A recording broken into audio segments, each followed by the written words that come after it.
Hello friends, dear children, electrochemical cell and the electron potential. What is electrochemical cell and what is the electrode potential? The device which converts chemical energy into electrical energy is known as a cell or electrochemical cell. So you can say that an electrochemical cell is a device which provides electrical energy from the chemical energy. Electrode potential की बात करें तो किसी electrode का जो potential होता है वो उसका इलेक्ट्रोड पोटेंशियल कहलाता है। लेकिन कभी भी कहीं पर हम सिंगल रूप से किसी इलेक्ट्रोड का पोटेंशियल मेजर नहीं कर सकते। पोटेंशियल मेजर करने के लिए हमें हमेशा पोटेंशियल डिफरेंस मेजर करना होता है, जो किसी दूसरे इलेक्ट्रोड के साथ उसको ऐड करके हमें प्राप्त होता है। तो किसी भी सेल में जो दो इलेक्ट्रोड है, किसी एक इलेक्ट्रोड का इलेक्ट्रोड पोटेंशियल नहीं होता, बल्कि वो दो इलेक्ट्रोड के बीच का पोटेंशियल डिफरेंस होता है। इस पूरे सिस्टम को एक्सप्लेन करने के लिए किस प्रकार से यहाँ पर इलेक्ट्रिकल एनर्जी केमिकल एनर्जी से डेवलप होती है, किस प्रकार से यहाँ पर केमिकल चेंजेस होते हैं, किस प्रकार से एनोड और कैथोड दो इलेक्ट्रोड वर्क करते हैं, एक हम एग्जांपल लेते हैं। लेट अस सपोज ए डैनियल सेल। ये आपके पास में एक डैनियल सेल है, आप देख सकते हैं this is a Daniell cell. Now यहाँ पर दो कंपार्टमेंट है, वन एंड सेकेंड। ये दो कंपार्टमेंट है।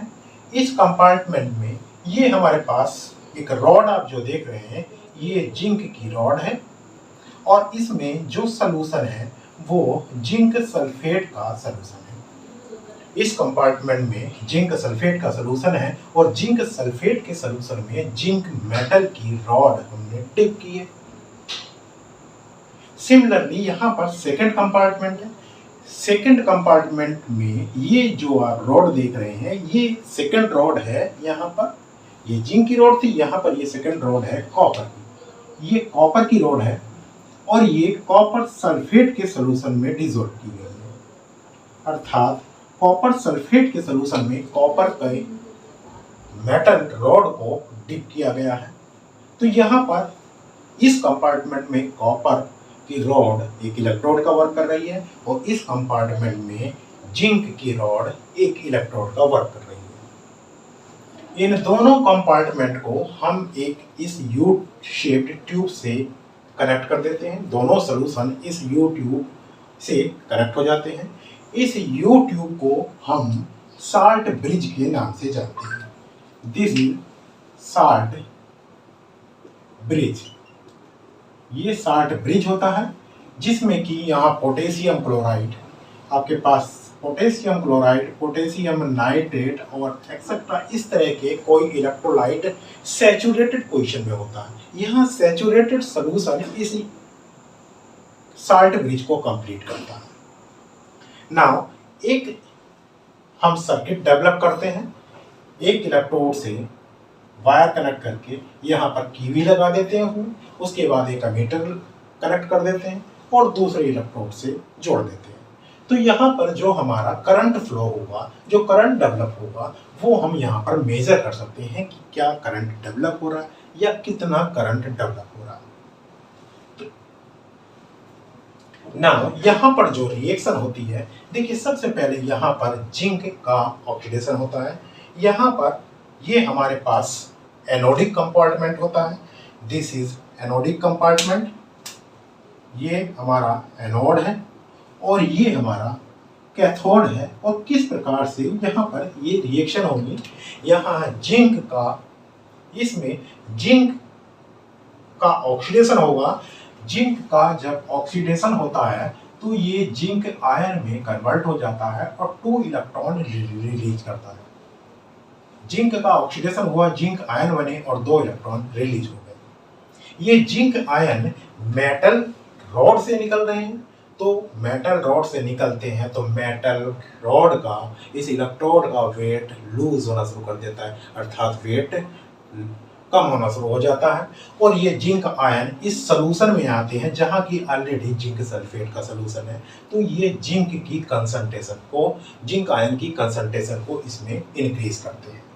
ना सेम टाइम ये जो इलेक्ट्रॉन यहाँ से निकलते हैं, ये इलेक्ट्रॉन यहाँ से निकलते हैं, बट ये इस प्रकार से होते हुए ये इस दूसरे साइड के इलेक्ट्रोड पर जाकर एंटर कर जाते हैं। यहाँ पर ये इलेक्ट्रॉन का फ्लो होता है। इस प्रकार से आप देख सकते हैं यहाँ पर ये इलेक्ट्रॉन का फ्लो हो रहा है। This is flow of electrons from zinc electrode towards the copper electrode.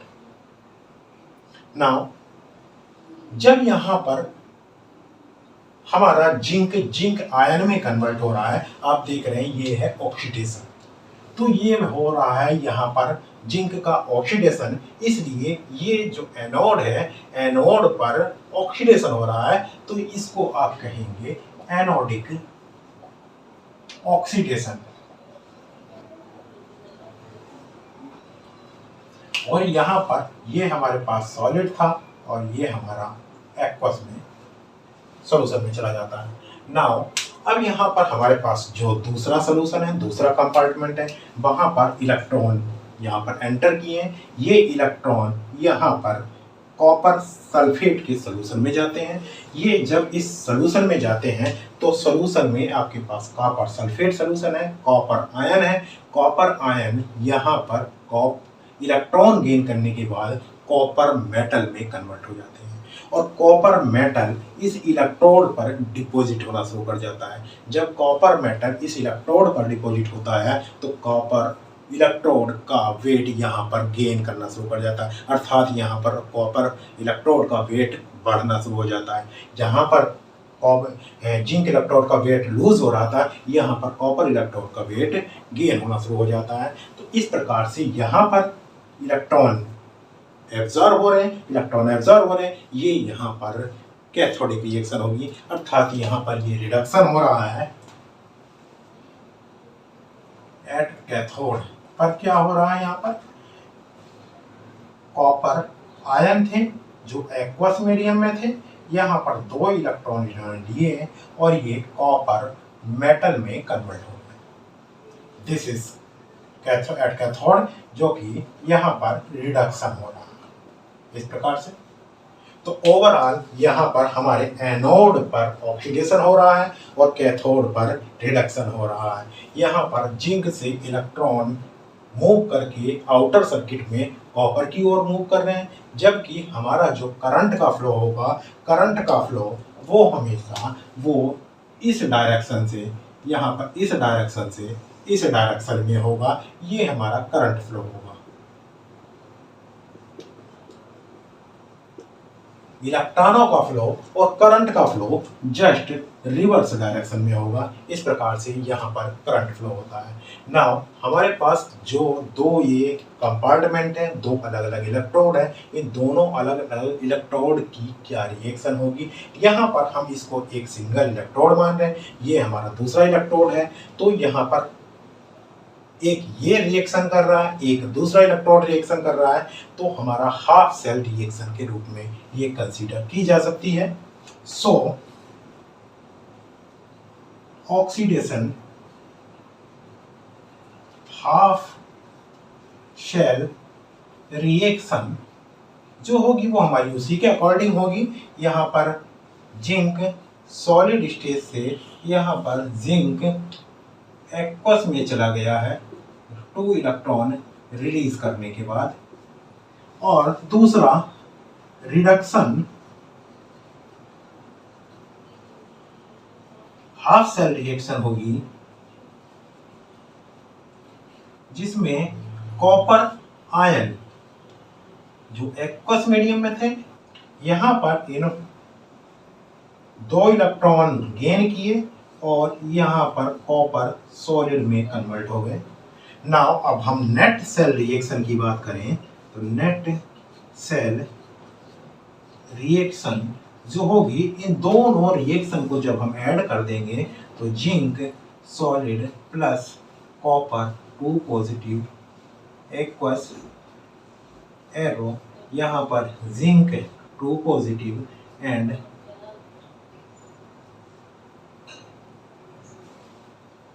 Aqueous plus copper solid, ये हमारे पास नेट सेल रिएक्शन हो जाती है जो हमारी कंप्लीट सेल को डिफाइन करती है। इस रिएक्शन से क्लियर है कि जिंक का ऑक्सीडेशन हो रहा है और कॉपर का रिडक्शन हो रहा है। तो इस प्रकार से यहाँ पर हमारा एनोडिक ऑक्सीडेशन होता है, एनोड पर ऑक्सीडेशन होता है और कैथोड पर रिडक्शन होता है। और नेट सेल रिएक्शन को अगर हम सेल डेनोशन के रूप में रिप्रेजेंट करें, जो हमारा सेल रिप्रेजेंटेशन होगा, तो हमारा सेल रिप्रेजेंटेशन इस प्रकार से होता है।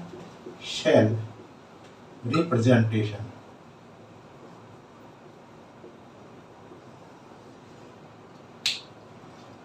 यहाँ पर हमारे पास जिंक है, जिंक का ऑक्सीडेशन हो रहा है, कॉपर का रिडक्शन हो रहा है, जिंक का ऑक्सीडेशन हो रहा है, कॉपर का रिडक्शन हो रहा है, बीच में हमारा साल्ट ब्रिज है और यहाँ पर जिंक का ऑक्सीडेशन हो जाता है और कॉपर का रिडक्शन हो जाता है। तो हमारा जो सेल रिप्रेजेंटेशन है वो हमारा इस प्रकार से ये डेनोट किया जाता है, जो हम इस डैनियल सेल के केस में रिप्रेजेंट कर रहे हैं।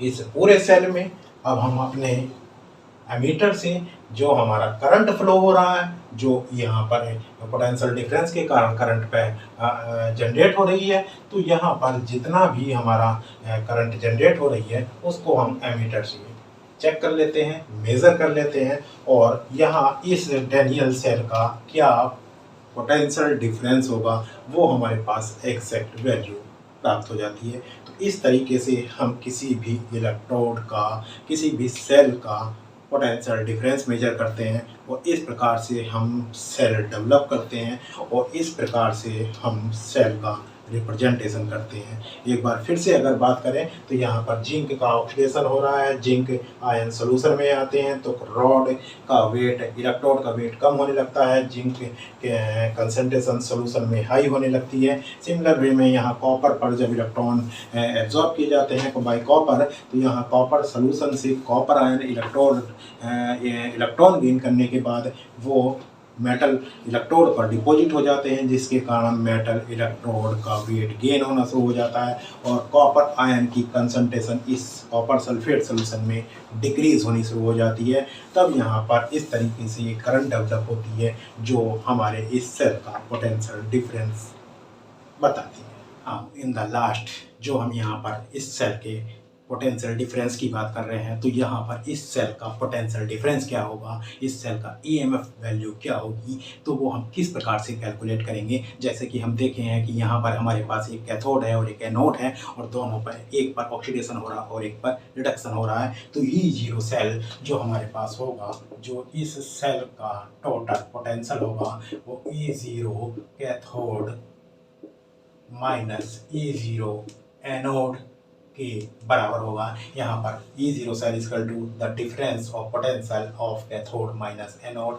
चूँकि कैथोड राइट में होता है इसलिए हम इस E0 सेल को E0 right minus E0 left के तरह से भी यहाँ पर लिखते हैं। तो हमारे पास ये जो E0 सेल आएगा ये उस सेल का टोटल ईएमएफ होगा, उस सेल के ईएमएफ की वैल्यू यहाँ से हमें प्राप्त होगी जब हम E0 cathode minus E0 anode यहाँ पर रखेंगे, या हम उसको E0 राइट या E0 लेफ्ट की टर्म में भी एक्सप्लेन करते हैं, क्योंकि हमारा राइट साइड इलेक्ट्रोड कैथोड होता है, लेफ्ट साइड इलेक्ट्रोड एनोड होता है। If the E0 cell value is a positive value, then the cell is in good condition, it is in spontaneous reaction, cell will work. But if the value of E0 cell is negative, if the value of E0 cell is negative, then the system will not work. If E0 cell is positive, the reaction of cell is spontaneous. But if E0 cell is negative, then reaction of cell is not spontaneous. That is, cell will not work.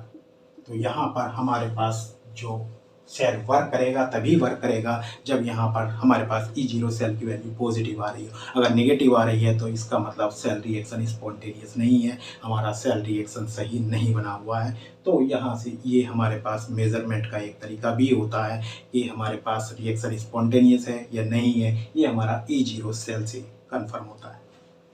Thank you.